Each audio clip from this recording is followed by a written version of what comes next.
Ya kaya ngene iki lho dongane wong cilik malah ndredase.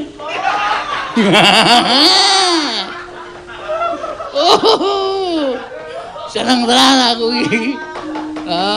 Wis sah Bagong kembar telu. Lho.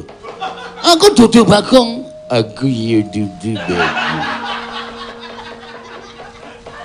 Kowe ra edan Bagong, kowe ra edan jeget yo Batur. Kowe ra edan ngono kae. Iki ora mung penjalukane Bagong kembar telu to, tak gawe Bagong kembar akeh, aja kuwatir. Koko Prabu, paduka kenging menapa ora. Ujo.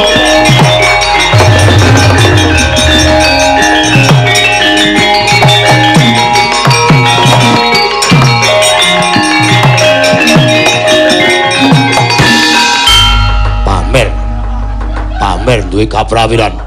Bagong ora gelem balekke Koko Prabu semban kaya wingi-wingi. Aja takon dosa, tak pecah siramu. Piye? Muni piye kowe? Kowe kepengin dadi kaya ngono apa piye? Ya ngono. Prabu Kresna kuwi dadi kaya ngono mergo tak shotke. Mergo arep gawe mengkambing hitampan aku di depan para dewa. Aku nggak mungkin, nggak mau. Nemeng dikambing kita akan mau carane kaya ngono. Ora gelem balekke. Iki merganing patimu. Piye? Mandya ucapku arep sikara karo Bagong kuwalat kowe Setyaki.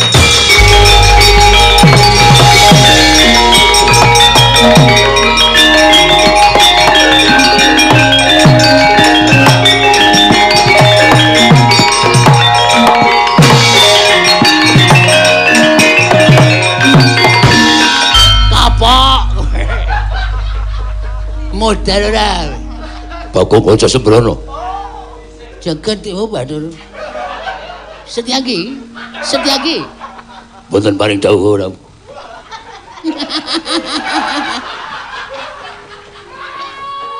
Ora kok malah gumujeng. Kuwi lah Bagong bengi iki dadi lakon tenan. Wis kene. Do mlumpuk. Bagong ora sembrono. Mangilo.